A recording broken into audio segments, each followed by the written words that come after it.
Tariffs. That word has been everywhere over the past few months in particular, as we're seeing a lot of tariff action that we haven't seen in about 100 years. And tariffs can be really disruptive to trade, to the economy, and ultimately to your business. I wanted to provide the information you as a CEO, as a business owner needed to better understand tariffs, to better understand how to deal with tariffs. So in this video, I'm going to break down what tariffs are, the history of tariffs, how they've been used in the past and how are they being used today, and then looking into actionable ideas for you to manage the potential disruptions tariffs might have on your business. So my name is Daniel and I am going to be your guide on our adventure into tariffs. So let's get started relatively simply. Let's define what tariffs are. Tariffs can be considered a government tax on imported goods into the country, almost like a financial toll booth of sorts. And governments can use tariffs for many reasons. The first reason is to protect strategic industries. It's really difficult to build tanks and trucks and planes, etc. during a war if you don't have steel. So the US typically tariffs steel to protect the domestic supply from international producers. The US doesn't want to lose that domestic supply, that strategic supply. A second reason is to spur growth in a certain sector or protect a current domestic industry from foreign imports. And so the government will tariff selectively certain products so that domestic industries can kind of get their feet under them before they have to compete on a global stage. And then the last one is really as a cudgel, a weapon in international disputes, often trade disputes. So typically that's why tariffs have been used. Tariffs also provide a good source of revenue for the government, though in the modern era, much less so, as we'll get into in a little bit. So now we've defined what tariffs are. Let's talk a little bit about the history. And tariffs have been around for a really long time, at least since the medieval ages. And these tariffs were really the way governments created revenue to fund its services, to fund its armies, etc. And this is how America in the early days funded its government. After World War I, we entered the Great Depression, and there was a movement, particularly in Europe, to pay off loans, particularly from the US, which emerged after World War I with its economic heft relatively unchallenged. These European countries wanted to repay those loans in goods because gold and currency was kind of non-existent or rapidly deteriorating. So there was a lot of concern from the domestic US manufacturers around this flood of goods that would erode the manufacturing base. Starting by the late 20s, you start to see more tariffs come into play. And it was actually France that was one of the countries that went first with large tariffs. And the US followed suit a few years later with an infamous act called the Smoot-Hawley Act. And this act established a tariff regime, amongst other things, that rapidly increased the tariffs that the US charged for imported goods. Economists now, with the benefit of hindsight, have been able to look at the impact that these tariffs had, and they agree that they both deepened and lengthened the Great Depression. They made it worse by artificially inflating prices of goods. We had the reset that was World War II. The US again emerged relatively unscathed on a production base, but this time things were a little bit different. The US had been converted to the free trade regime and worked actively to allow others to utilize the US market, reduced its tariffs unilaterally sometimes, and really was an aggressive proponent of free trade. The cost of goods tended to drop pretty significantly over time. That rising tide lifts all boats. Because if you look at certain indices, let's take a look at the apparel indice, you can see the cost from 1940s goes up till about 1990. But here you see it basically flatlines to where we are today. Roughly 30 years later, the cost of apparel has stayed the same, which is pretty amazing when you think about it. And post-World War II, what happened? You started to see new free trade regimes. You had the WTO come into effect. You had GATT. You had NAFTA between America, Canada, and Mexico, subsequently updated by USMCA, where you started having free trade, and you started to see certain countries that were better at producing certain goods really specialize in that. You started to see countries that were better at manufacturing at scale start to dominate manufacturing, which lowered prices for a lot of goods for a lot of people. So net, there was a benefit as goods cost less or stayed flat and people could afford to buy more. So the cost of living went down, net positive. The other piece that was interesting is that the US started finding revenue from alternative sources. Starting after the Civil War, America started experimenting with the income tax. And it wasn't until around World War I, with the ratification of the 16th Amendment, that the US started an income tax regime.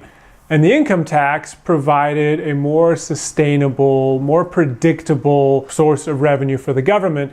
So tariffs weren't really as needed by the government and actually were detrimental to income because they reduced the amount of productivity of the economy and thus the income tax that the government could charge and ultimately receive. So fast forward to roughly today, and we live in a world where the tariffs have come down to more or less zero across the board, where you see on your iPhone, designed in California, manufactured in China. But that BOM, the bill of materials, comes from all over the world. Cobalt from Congo. You have glass from Japan and many other countries involved in. And you could see the disruption when COVID happened, where one country had a lockdown and a certain part couldn't leave, and the global supply chain basically came to a halt. So we live in a very interconnected trade network, really spurred on by the reduction of tariffs. But now we're entering into a new tariff regime where you're starting to see tariffs applied to a number of countries, including America's top 3 trade partners, China, Mexico, and Canada.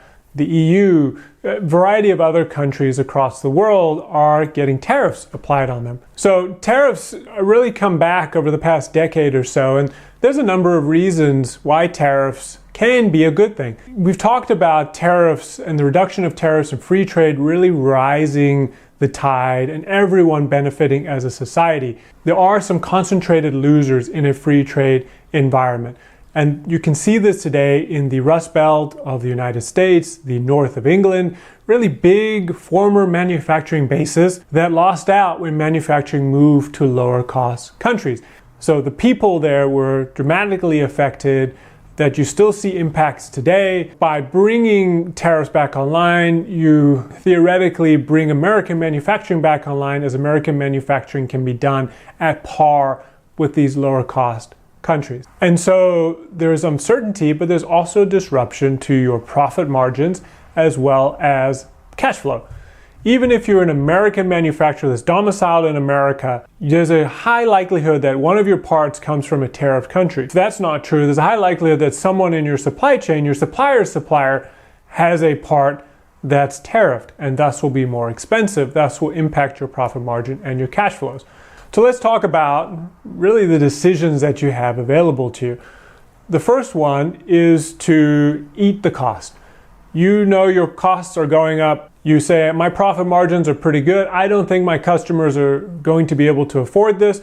Or you think that this is a passing phase, that there won't be a material lengthy tariff regime, and you don't want the disruption to your customers, so you take that short-term hit. This is a viable option if you have the resiliency, if you have the capacity to absorb the profit margin loss and the cash flow loss. Not a lot of companies have that, which leads to option number 2, which is to pass the cost on to your customers.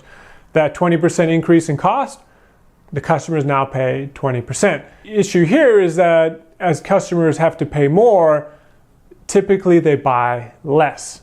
And this is also an issue with the first one, because while your prices may not stay the same, your competitors, other goods that customers are buying may be increasing their prices, so the customer's purchase power could be shrinking as well. So that risk should be played into factor number 1 as well. And the final option is to look for a new supplier. It's a little bit tricky, as a lot of different countries have been tariffed and the tariffs seem to change a little bit, but if you can find a good supplier in a non-tariff country, that's great. You should definitely move if you can. However, for most companies, finding a quality supplier at the rate that you're used to is going to be really difficult, given that a lot of manufacturing has specialized in certain countries.